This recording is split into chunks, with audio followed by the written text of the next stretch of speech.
We address questions of national identity, particularly homing in on the Quarter Acre Block and the role of the suburb in Australian national identity. To that end, we have four speakers who approach the question from various perspectives. David Nicholls lectures in urban planning at the University of Melbourne. He also writes books about music. His upcoming book, I don't know whether there's going to be any music in it, is called The Bogan Delusion, which suggests that the bogans, so widely castigated, is nothing more than a bogey bogan. A convenient excuse for some never to venture beyond the cafe-lined cocoon of the inner city.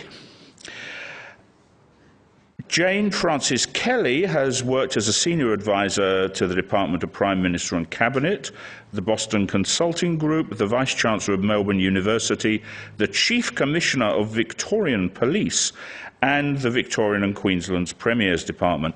Since 2009, she has been Cities Programme Director at the Grattan Institute, an independent policy think tank, and she played a central role in the 2020 summit and has spent two midwinters working with Noel Pearson. And as you will hear, as soon as she opens her mouth, she does not come from these parts. So she brings, as indeed do I, an outsider's perspective. Mark Davis is an author and academic. He's written for most of Australia's major newspapers and is a regular commentator on radio and a blogger. His most recent book is The Land of Plenty, Australia in the 2000s. He's director of the Graduate School of Humanities and Social Sciences at the University of Melbourne. So please welcome our panel.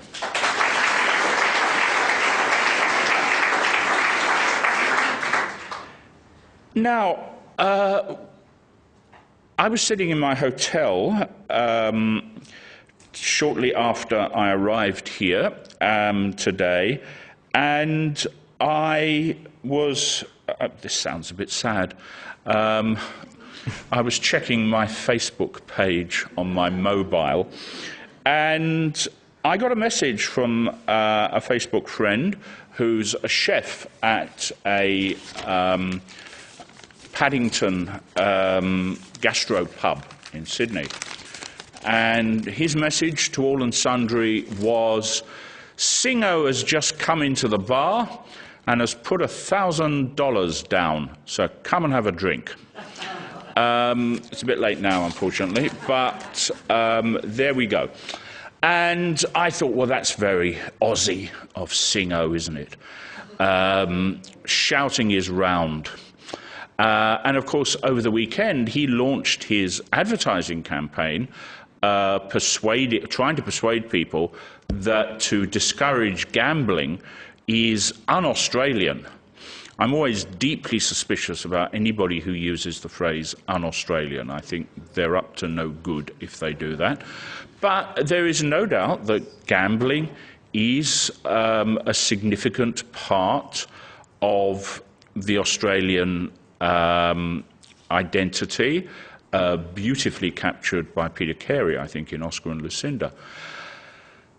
But what is the Australian identity and why do we care? When I first came to Australia a long time ago now, 1981, coming from England, I was very struck by the Australian obsession with national identity because it was very foreign to me. Well, it wouldn't be foreign now because England has become more interested in its own identity and more questioning of its own identity. And even extremely self-confident nations like the French are beginning to ask themselves about their national identity. So before we home in on the Quarter Acre Block, let's just look at the question of national identity and why we are so interested in it. And let me start with you, Jane Frances Kelly. Well, I wanted to rise to that bait, in fact, not least because you described your former country as England and not Britain. I thought you'd like that. I wasn't trying to actually, rope in Scotland. my point was, what I wanted to say was, this is what an Australian sounds like. This Australian got 20 out of 20 on her citizenship test, so I could argue that I'm more Australian than some in this room. I think it's absolutely fascinating the amount of the amount of attention on this question, but also how long and how consistent the attention to the question has been. I mean, you're right that in the UK, in Britain, in Great Britain, all of those things refer to slightly different things.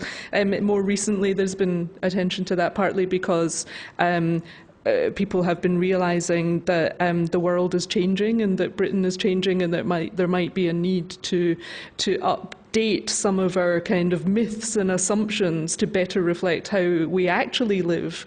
I'd love to see a slightly faster pace of that in Australia as well. I'd love to see us here in Australia be more comfortable with how we're living now. David Nicholls, you obviously do think, since you were writing a book about bogans, you obviously do think we have myths, and we have myths that we use to disassociate ourselves from our fellow Australians. Well, that's true, Alan, but then I guess the question is, who are we in that kind of equation? So, who are we who are doing the dissociating? I do often suspect that for most people in Australia, a bogan is always going to be someone out there that's not them, and they would be very affronted if they were described in that way, although there is that other subset of proud bogans, the bogan and proud bogans, who are very much identifying with that kind of, taking on that mantle. It's a bit of an aside, but where does the word come from? Oh, don't start. It's it comes probably from a region of central New South Wales. Yeah. It's probably an Aboriginal word. It's probably to do with the Bogan River, but how it became associated with this creature that we talk about and have talked about since the 1980s is very hard to define. And only since the 1980s? Seems to be a surfing term originally from the 1980s that was picked up by TV comedy. The comedy company made into a sort of a funny figure. It's sort of lost in the mists of everybody's assumptions about what they're talking about. Mark, do you think that we are usefully interested in national identity? Are we addressing the questions that we ought to be addressing? I must admit, as a umpteenth generation Australian, I have never had any real interest in national identity as a question. But I'm wondering about this because just what David said and what you said in your introductory remarks, thinking about, why is it all of a sudden that people in the UK have started being interested in identity? And it's not just people in the UK, it's people in Wales being interested in Welsh identity and people in Scotland being interested in Scottish identity. The poet Les Murray has a great line about this in his book, A Working Forest, where he talks about how all of a sudden white ethnicity has become an identifiable ethnicity, and we start to formulate our idea of ourselves around a set of racial characteristics that were up until a certain point, probably somewhere in the 1990s, were invisible. And he's not the only one talking about this. And I'm wondering if there's a whole range of social theorists talking about whiteness and identity, and thinking about bogans, that's a form of white identity as well. And most of the time. And it's interesting thinking about bogan as white identity because it's a pejorative, and in fact, anti-white racism of that kind is in fact about the only form of racism that's still culturally acceptable. And the flip side of that, I think, is people going out and saying, well, hang on a minute, the world is much different to what it was. It's a multicultural world. There's all sorts of different people out there. And all of a sudden, my whiteness is no longer invisible. It's visible. And just as I'm ascribing identities to Greeks and Italians and Vietnamese, I'm asking at the same time, who am I? And what I am, if I'm living in Scotland or Wales or England, is coming up with a kind of white identity. And I think part of the reason why in Australia we never stop talking about identity is because of that question in Australia about race and identity has never been resolved. There's a cultural commentator in Sydney called Ghassan Haj, and he's written about another Facebook friend of mine, and he's written about food and how white Australians relate to food from other cultures, which is a question that I'm very interested in as well. And he quotes somebody who says, "Oh, I'm just boring. I'm just pure white bread." Mm. And I remember talking about that to a colleague of mine who's of Italian origin, and he said he just hated that sort of self-deprecation. That's putting yourself down because you're white and boring, and somehow, if you're Italian, you're exciting and exotic. Ciabatta. Do you think that's an issue? Yeah, well, I mean, exoticism is the kind of flip side of negative, pejorative kind of say, oh, you're Italian, you're a wog, oh, you're Italian, you're exotic. They're the flip side of each other, you know. So yeah, but white bread, I mean, that association with food and with race and identity runs really deep, and I think there's a sense in Australia, and certainly a sense in the UK, that the national cuisine hasn't amounted to much. and that's kind of in some ways a reflection of that sort of vacuum that people perhaps feel.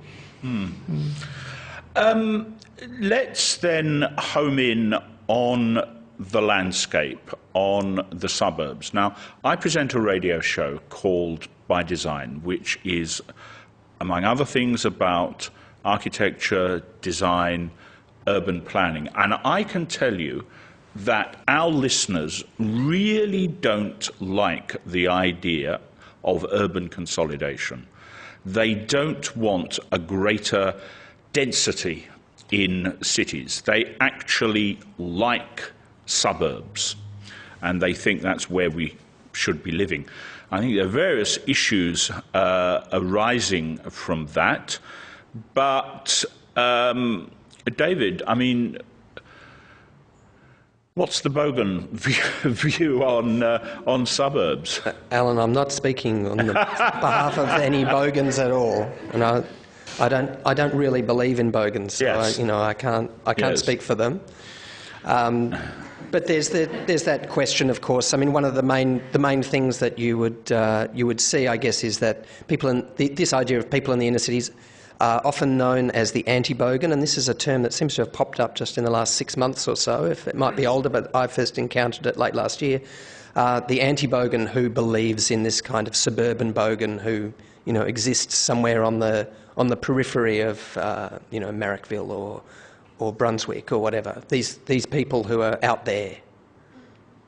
But whenever people are running down the suburbs, one of the things I always want to say, and I am not one of nature's suburban dwellers. I have a flat in the inner city, but one of the things I always want to say is, you're actually running down a way of life which a lot of people in the world dream about. They'd love to live in nice, tidy, comfortable suburbs with a lot of room around them, wouldn't they? And there is a very good case that Graham Davison has put forward, the historian Graham Davison, about Australia being the kind of the cauldron of this, the instigator of this lifestyle, the creator of this lifestyle, that it's actually the most Australian way to live. So there's that whole story as well from the late 19th century onwards. But we also have a prevailing myth of the bush and the outback, which are places that many of us seldom visit, but which provide the central classical national myth. This is true, and this has been a problem. There's been so much angst over this in this country for the last 150 years about the fact that Australians generally prefer to live in the cities, and then when they're in the cities, in the suburbs. and whereas they should be out, testing their mettle out in the wide open spaces, and they just don't seem to want to do it by and large. It's ironic, given the way that I sound, that I would want to be carping on again about how Australian I am. But when I received my first Australian passport, I was really struck by the fact that it had 37 images in it, the new design, the latest one with the chips and things like that. And out of all of those images, only one even relates to anything which has been built, and it was very clearly a country pub, as it were. And everything else was flora and fauna, and, sort of having migrated to one of the most urbanised countries in the world, I thought this was fascinating.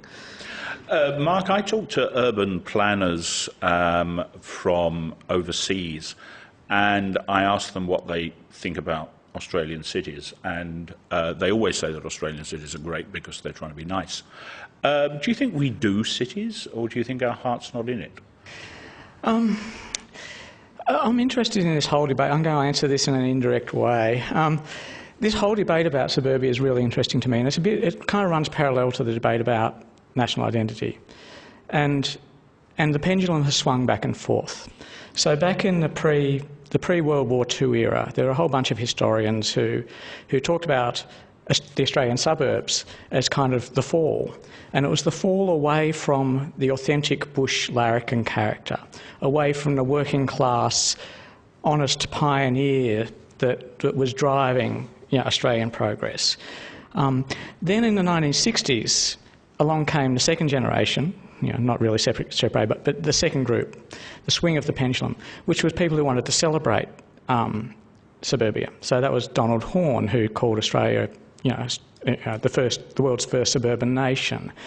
It was people like Craig McGregor, who's a historian, who really wanted to celebrate the creativity of the suburbs, and who saw the suburbs as a kind of a blank slate where people could use their Quarter Acre Block and so on to really make what they wanted of life and of themselves. And there was Hugh Stretton, probably finally, and in some ways, for me most importantly, because Hugh's a friend of mine, and wrote a great book called Ideas for Australian Cities, which goes back to your point about urban planning. And they were all celebrators, and it seems to me that we've now moved into a mode of disparagement again. And what we're saying now is that suburbia is an ecological nightmare, it's responsible for this endless sprawl, that everyone out there has huge houses on blocks that are way too small, and big flat screen TVs, and drives a huge four-wheel drive, and God damn it, they probably vote for Pauline Hanson as well, and this is the decline of civilisation as we know it. I'm of the second school. I'm a celebrator. I like suburbia. And I think, and I've lived there and I live there now. I think that idea that, okay, so our cities probably are too big, they're sprawling, there's urban planning issues to be addressed, and Hugh Stretton certainly mapped all that out, 30 years ago. The problem we have isn't actually with suburbia itself. The problem we have, I think, is with poor planning, and with lack of services and lack of infrastructure, and with lack of green lanes and lack of the kinds of cities that we could have had if Hugh Stretton had been listened to probably 30 years ago when that book came out. The kind of cities that we could have had would now exist. Instead, we have this kind of developer-driven ethos and so on, which I think is giving the suburbs a bad name, and I don't think they deserve it. I think they're actually a much more productive, enlightened place than we give them credit for. Well, I think productive and enlightened are an interesting couple of adjectives to apply to the Australian suburbs, because that is exactly what the critics of the suburbs don't think they are. They don't think they're productive, they don't think they're enlightened, they think they're places of, at best, of bourgeois smugness. Jane Frances... I'll admit to that. Jane Frances Kelly, 20 out of 20 on your... They didn't ask us about bourgeois smugness. Tell you Batman's batting average. The thing that kind of frustrates me most about this is that it becomes so much an either-or conversation, and so much you have to kind of say what you like and what you don't like. And like with most things in life, these things are a mixture. There are some kind of sort of areas that could be classified as suburban that I would say was just sort of, kind of heaven on earth in some other areas where you sort of think this is probably not where I would choose to live, and ditto for inner city kind of places as well. And then the kind of thing about, sort of where should we be living is sort of like, well, presumably kind of in a range of places, don't we get a choice? I mean, do we have to be on a quarter acre block because it's regarded as the only socially acceptable way of living, of having a home in Australia? It just seems immensely limiting. And the other point here, and this affects my work every day, as we kind of strive to be evidence-based, and this is a particularly kind of evidence-free kind of an area that's, really kind of driven by myths and assumptions and assertions and so on. So often people will kind of say, so I was sort of talking about the majority of the houses that have been built in Melbourne over the last 10 years are family-sized detached homes. But when you take a look at what's happening in, the way that we are living in kind of household structure, kind of and all that kind of stuff, it doesn't seem to be a very good match. And so we're sort of saying, well, what's going on? I find myself asking questions like, the fastest growing household type in Australia is single person households, and the fastest growing subtype of that is women on their own over 55.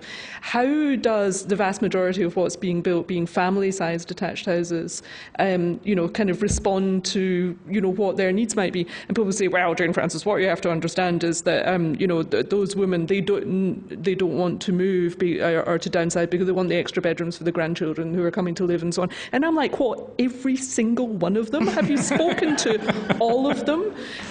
So I just sort of presume that for every demographic type or every kind of type of person or type of household, there's going to be a mixture of preferences, but we don't even know what that is. We just make assertions about what's okay and what's not okay. Yeah. Look, and I think this myth that we've been sold, which is a kind of political narrative about the difference between inner city elites and suburban authenticity, when you start to look at demographic patterns, it just falls apart, because what tends to happen is that people move into the inner city for a certain period of life, then they move out of the inner city to have their kids, and the families grow up in a suburban house, and then they move back in again, perhaps in older age now, into an apartment or something. So these are the same people. One minute they're inner city elites, next minute they're suburbanites, next minute they're inner city elites again. It doesn't work. Actually, it's another word. I mean, we've already questioned the word bogan. Elite is another word I think we could perhaps question, because it's quite frequently applied by really quite wealthy people to people who are not so wealthy but quite well educated. This is right. This is something that I was sort of thinking. There are people who will identify as bogan. I don't think there's anybody who will identify as elite. And I don't know, maybe there's some people who want to own that term, claim it proudly. Very high-performing sports people.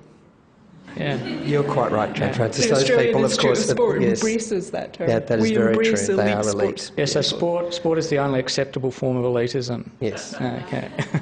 And we're willing to fund it. Yeah, and that says something about Australian. That says something about Australian identity as well. The sportsman is the kind of today's version of the early pioneer. That goes out, or the early the digger. Something like that. Yeah. Proving themselves. Yes. I wonder whether it's significant that suburbs have changed over the years. I mean, there are places, the very western edge of Sydney, where, and presumably the same is true in other Australian cities, where the suburbs sort of fade away into the countryside. It's you start getting dirt tracks and instead of bitumen, and you can see the appeal of that. And suburbs used to be more like that than they are now. So, David, do you think the change in the topography is significant? At the edge of the city? It always seems to be a place that's about to, you come back in 5 years and it'll all be totally different. There's a suburb north of Melbourne called Craigieburn, which I think a lot of people only see when they're driving up the Hume Highway. And they see it sort of every time, let's say they go up every few months, they see... On the approach to Tullamarine, actually. Well, there's also Tullamarine as well. But on the Hume Highway, there's Craigieburn too. It's really expanding, and, I'm sure they kind of... clutch their heads in their hands and go, what's happening, this appalling sprawl. North of Craigieburn, I recently saw a billboard, an advertising hoarding, whatever those things are called, where there was, and I'm fascinated by this, is sort of, the kind of marketing language, if you like, of developers. Their photographs are always taken 45 minutes before sunset. It's got that golden glow about it. There was a young man sitting on a Vespa, and a young woman standing beside him holding a latte in a glass, but behind them was completely rural. It was just paddocks.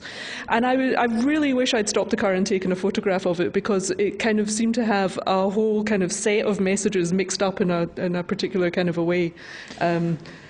Sort of. Were they jarring messages to you, though? Or? Well, it just wasn't clear where she got the coffee, for example. Well, yes, I was just thinking that. Or whether in a Vespa of the kind that he was driving, you could, kind of make it.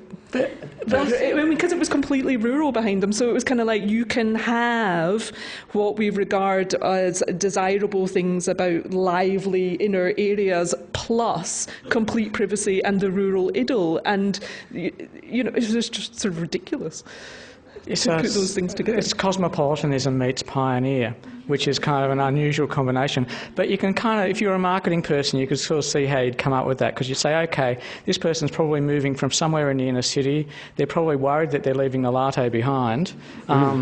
So let's show them a latte and a Vespa. I'm very attracted to all of that whole idea. I think that really works for me. Yeah, and at the same time, bonus, you get the bush. Exactly. And it's always 45 minutes before sunset. Yeah, but I mean, my nephew, who I'm afraid to say, David, would tick every box for boganism, and proudly so. But he's just bought a house out in Doreen, which is out past Thomastown, past Epping. Sort of out in that Craigieburn thing, and he rang me up and said, oh yeah, we got the house, it's fantastic, across the road, complete paddocks and bush. And I said, Gavin, for how long? To me it just sort of rang alarm bells about that lack of planning, that lack of infrastructure. He'll be driving an hour and a half to get to work. All those kinds of issues, and and this is the thing that I kind of want to bring into the conversation here that we haven't touched on, and it's the only place he can afford to live. So I think affordability is something we need to talk about as well, and this sprawl that we talk about and this endless kind of expansion and so on that we kind of deride, and yet the economic settings and so on can't force people into it. But we also have to think about what affordability really means. Is it the price point of the house and land package, or is it how much it costs to live there and transport yourself to work and make yourself vulnerable to rising petrol prices and so on? There's, I think that it's interesting. I think that the conversation about housing affordability in Australia focuses too much on that price point for the house and land packages, and I think I think that the industry drives a lot of that. Whereas I think that the situation is actually kind of quite much more complex. Yeah. There's also the question of, I think it was Tolstoy wrote a book called How Much Land Does a Man Need? And we're talking about the Quarter Acre Block. Frequently these days, a great deal, if you've got a Quarter Acre Block, which very few people have, they have smaller blocks than that, but if you've got a Quarter Acre Block, these days there's a tendency for most of it to be full of house. Because we've got, if Glenn Murcutt were here, he'd be ropeable, because he really, really hates McMansions. But we are building larger houses on these sites where we're doing away with backyards, essentially. Does anybody want to come in on this? Yes, you both do. Go. The question was, how much land does a man need? So much. Well, that's what Tolstoy wrote. It's not my fault. Sorry, it was a cheap shot. Well, I mean, it kind of reminds me of another one of the these kind of sort of myths that that I get told kind of quite a lot because of the accent, is the Australians really really value outdoor space. But actually, when you kind of take a look at what people are doing and what they're spending their money on, they are trading off outdoor space for more indoor space. So it's another example of kind of those assumptions. The Quarter Acre Block itself, I mean, there's a kind of a bit of a contested history about it, but in the 1790s, Governor Phillip wrote a dispatch back to England suggesting the dimensions of a block to be close to what is a quarter acre.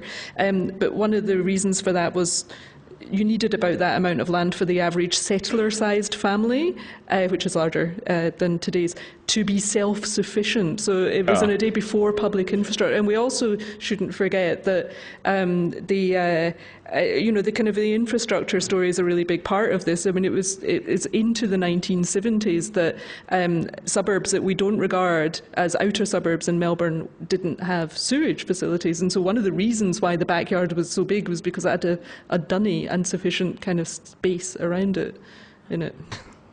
So I'm not sure it was all about kind of garden kind of havens. Yeah. It was very much a hygiene story, I think, and a privacy story, and a morality story as well. A lot of those things, keeping people apart from each other for all kinds of reasons. Yeah.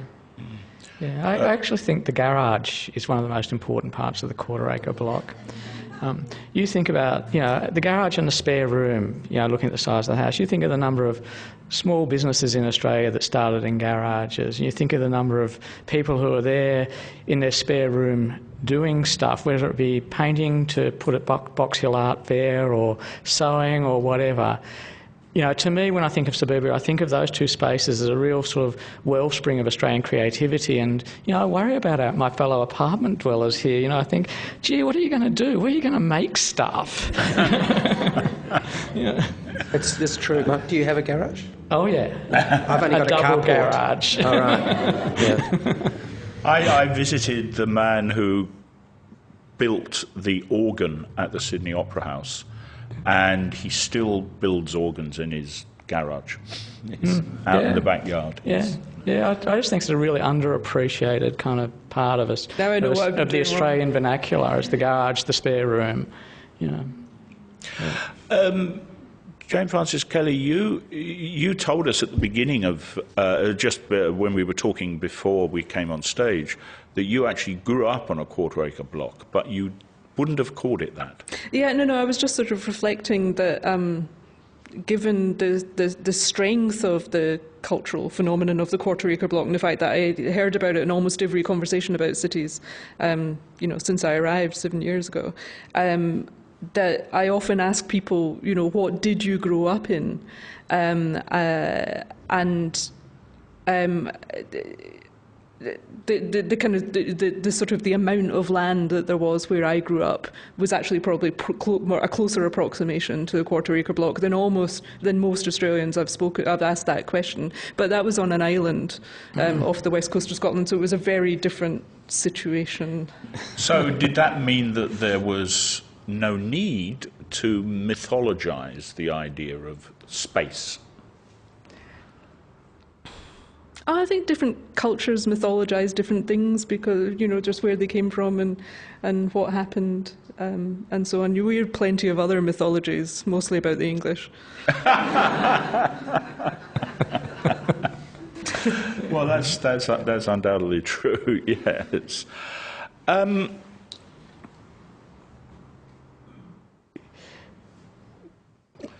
I wonder what would constitute better planning for our suburbs? How planned do we want suburbs to be? I mean, I'm very interested in a late 19th century movement, the Garden City movement, and the Garden City movement eventually got corrupted into a garden suburb movement, and you have in Sydney garden suburbs, really planned to within an inch of their privet suburbs. Do we want suburbs that are that planned, or do we want to give it over to developers? David, what do you? Many garden suburbs are really elitist in the real sense of almost gated, or not quite, perhaps literally, but often about being exclusive. The original garden suburb, of course, as you know, was in many cases about being, bringing poor and rich people together in one place. That was certainly the idea of Hampstead Garden Suburb. Yeah. And then the poor people got priced out because it was so popular and successful and a great place to live. But I think that, that kind of thing is extremely attractive and delightful. I don't know that there's any place for those sorts of things around the fringe of our cities as they currently stand, although you do see some developers, some private developers do embrace the rhetoric of the environmental suburb, and sometimes they do it quite successfully and, make places that people want to live in. I'm not going to name any because I guess that's a commercial kind of imperative, but there's a kind of a strand of that I think still continues sometimes in those outer suburbs. And they're doing things that aren't, as you just mentioned, gated communities. I mean, I was on the judging panel one year for the Gold Coast Urban Design Awards. You may be surprised to learn that they have them. One of the things we absolutely said at the outset was, we're not giving an award to a gated community because gated communities give nothing to the street. They're just walls.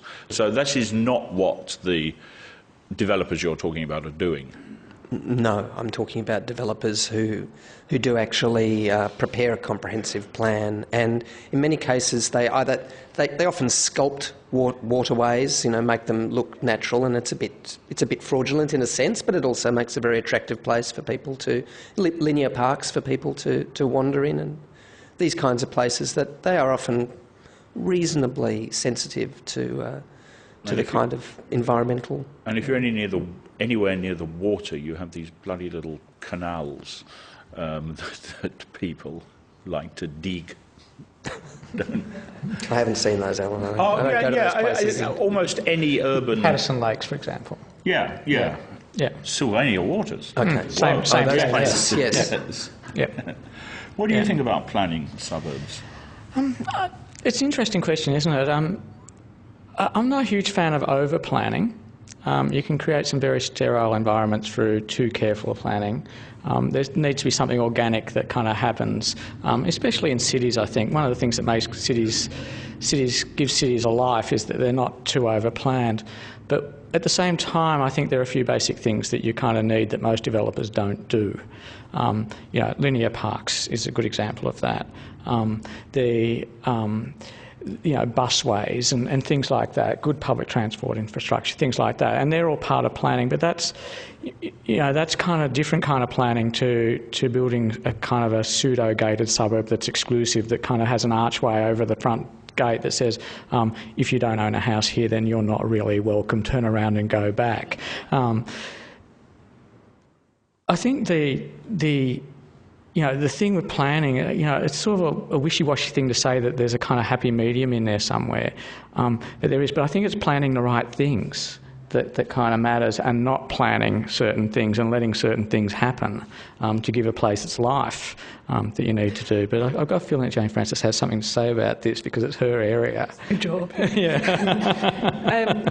I think it's a huge question and a really important question, and I don't think it's a question we pay anywhere near enough attention to at the moment, and so we are going to start a piece of work on it later in the year.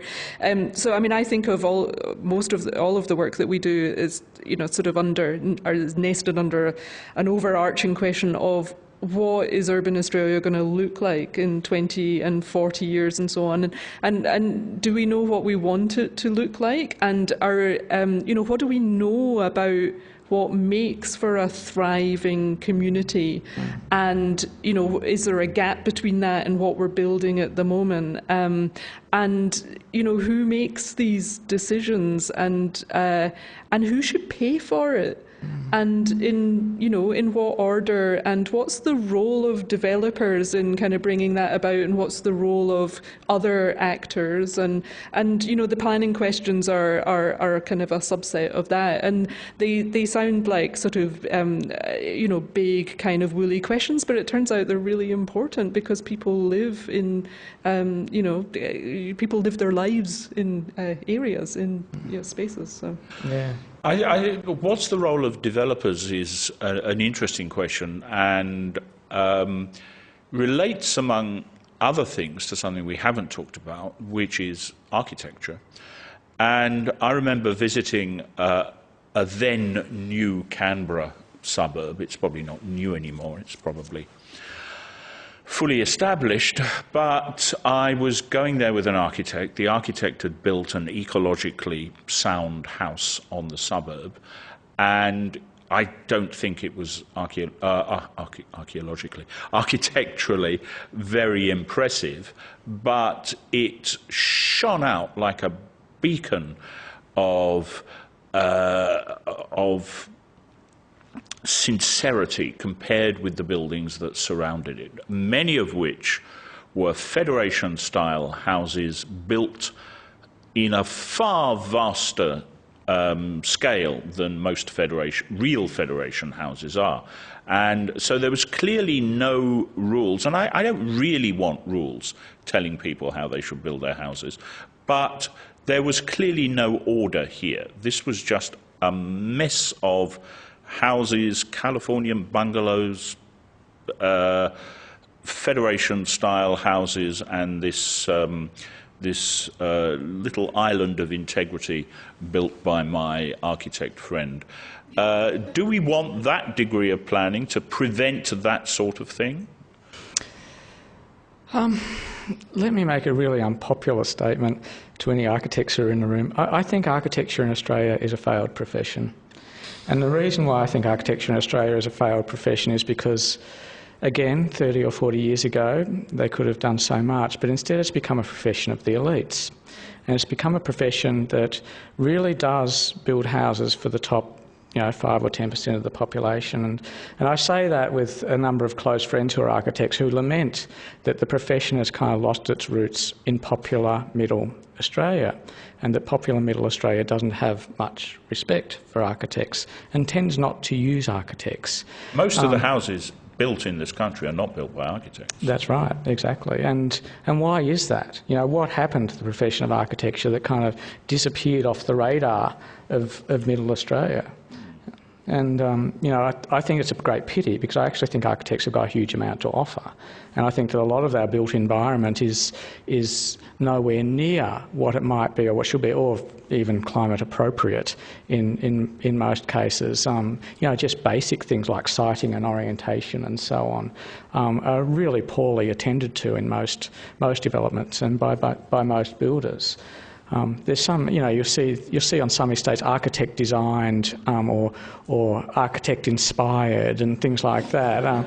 Inspired. And that means a couple of angles and maybe a hanging corner somewhere on the building. And it's kind of not really architecture, which is all about sensitivity to an entire range of considerations and bringing them in. It's not just about, facadism, as Robin Boyd once called it, attacking an attractive feature on an otherwise uninteresting and unuseful building. So I really lament that failure, and it's a great pity, I think.